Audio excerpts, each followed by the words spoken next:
आज हम लोग पढ़ेंगे मूवीज फंक्शन, जो बहुत ही ज़्यादा इम्पोर्टेंट है और एग्ज़ाम में आता ही आता है। तो मूवीज फंक्शन को हम म्यू से डिनोट करते हैं एंड मूवीज फंक्शन हमारा क्या होता है, नेचुरल नंबर से इंटीजर में क्या होता है, एक फंक्शन होता है एंड इस प्रकार डिफाइन होता है। मूवीज फंक्शन को म्यू से डिनोट करते हैं, म्यू से। मूवीज फंक्शन हमारा जो होता है नेचुरल नंबर से इंटीजर में क्या होता है, एक फंक्शन होता है। तो म्यू हमारा क्या होता है, म्यू फ्रॉम नेचुरल नंबर से इंटीजर में क्या होता है, एक फंक्शन होता है। Is a function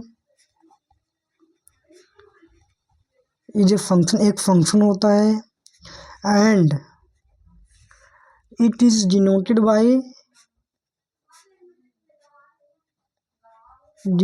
by mu n से इसे डिनोट करते हैं। It is denoted by mu n and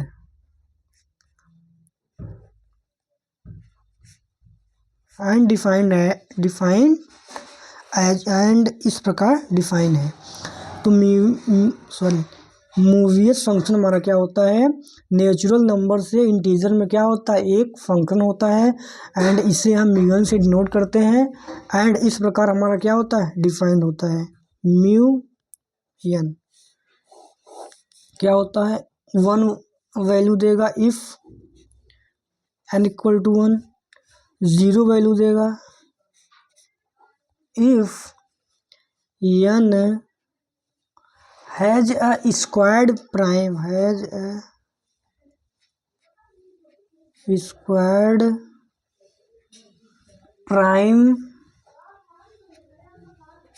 factor p square है एन -1 के power k if n is a product of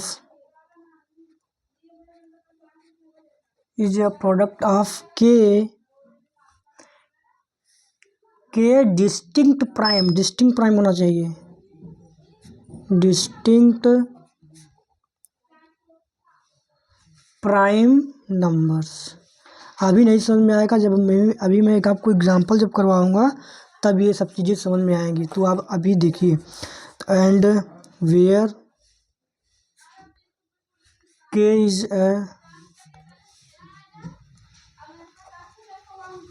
is number of distinct prime factor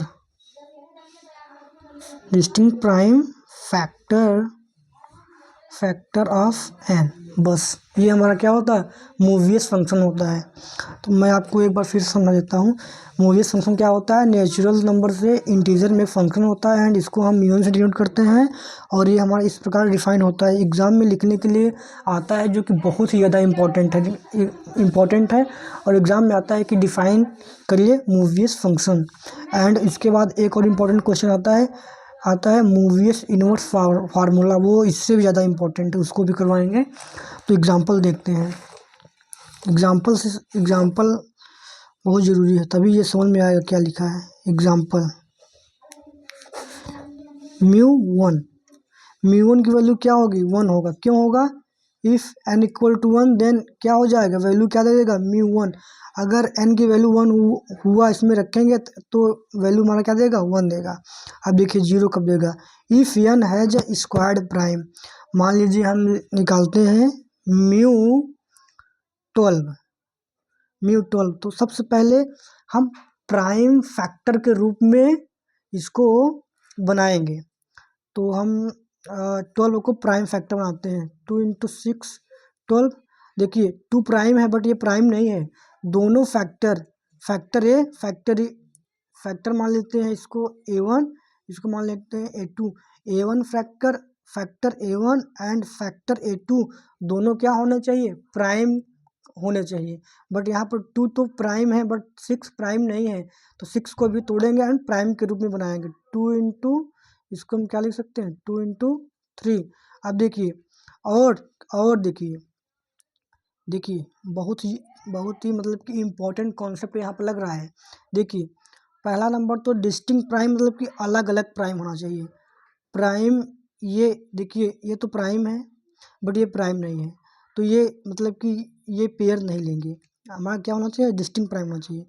ये prime है, ये भी प्राइम है, बट ये भी प्राइम है, बट डिस्टिंक्ट प्राइम नहीं है। देखिए ये प्राइम क्या हो गए, सेम हो गए। इसको हम क्या बनाएंगे, डिस्टिंक्ट बनाएंगे।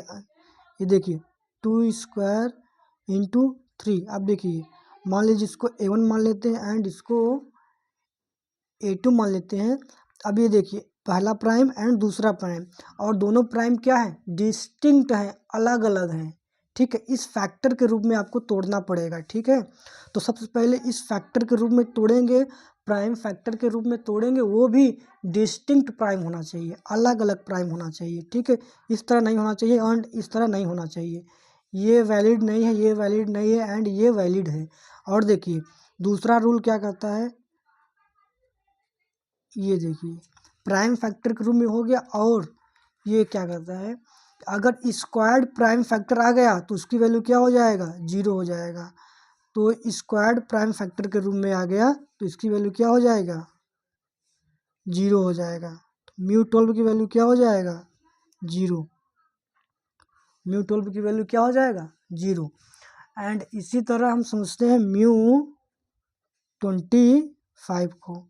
25 को क्या लिख सकते हैं, 5 × 5। देखिए ये तो प्राइम है, ये भी प्राइम है, बट डिस्टिंक्ट प्राइम नहीं है, अलग अलग प्राइम नहीं है। ठीक है, ये सेम प्राइम हो जाएगा। इसको डिस्टिंक्ट बनाने के लिए 5 × स्क्वायर। देखिए अब ये देखिए एक ही प्राइम है बट एक ही प्राइम है बट सेम प्राइम नहीं है। ठीक है, तो स्क्वायर्ड फॉर्म में बन गया, तो μ25 की वैल्यू क्या हो जाएगा, 0।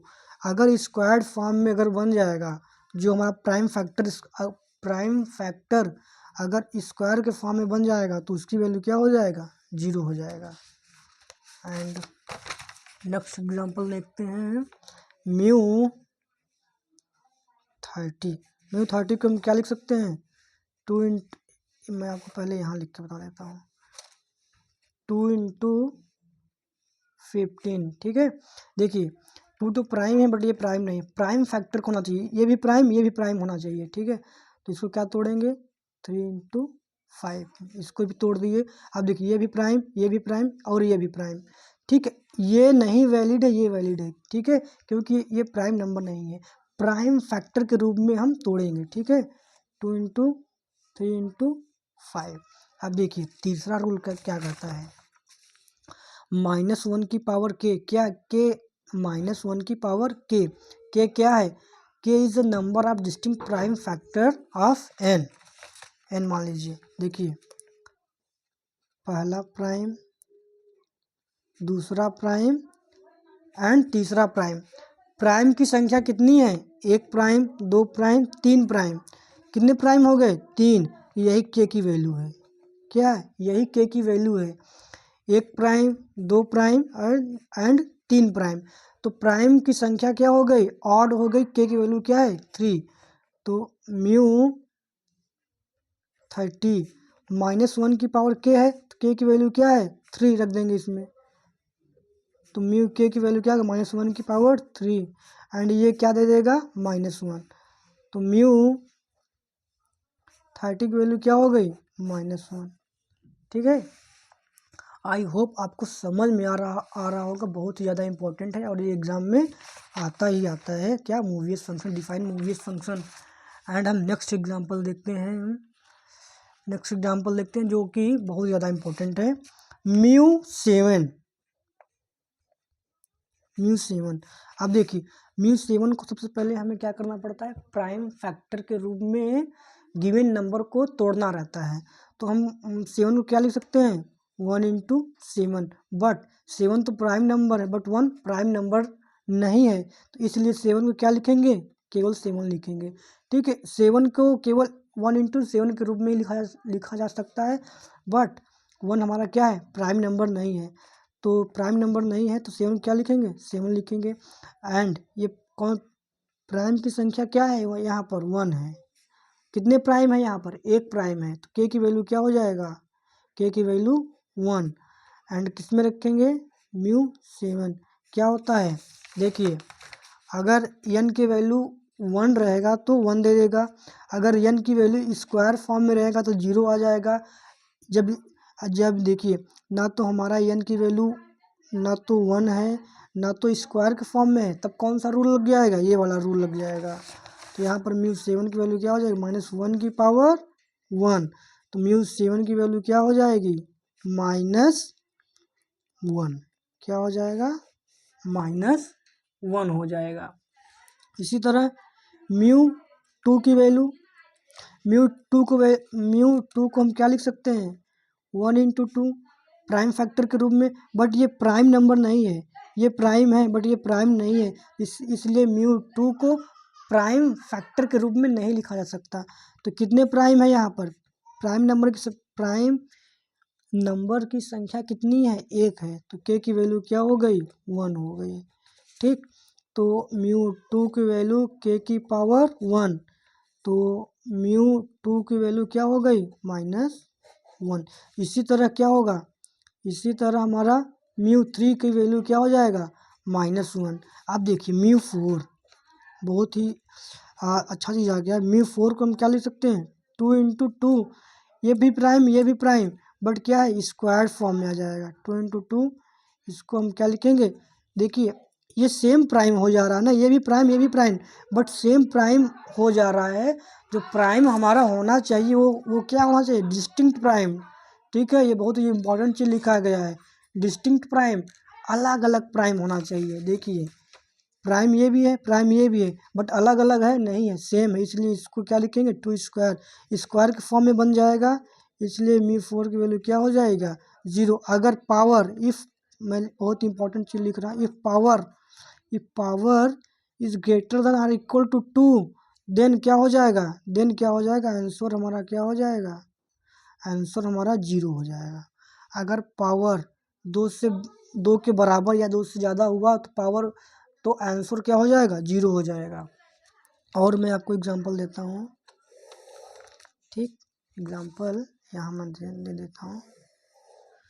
एंड एग्जांपल अब देखिए मैं आपको देता हूँ μ10 को सबसे पहले हम प्राइम फैक्टर के रूप में तोड़ेंगे। कैसे तोड़ेंगे, 2 × 5, ये भी प्राइम की संख्या p1 पहला प्राइम एंड दूसरा प्राइम, तो k की वैल्यू क्या हो जाएगी, 2, क्योंकि 1 प्राइम 2 प्राइम, तो k की वैल्यू 2 हो गई। एंड μ10 -1 की पावर k होता है, k की वैल्यू क्या है, 2 है, तो μ10 की वैल्यू क्या हो जाएगा, +1 हो जाएगा।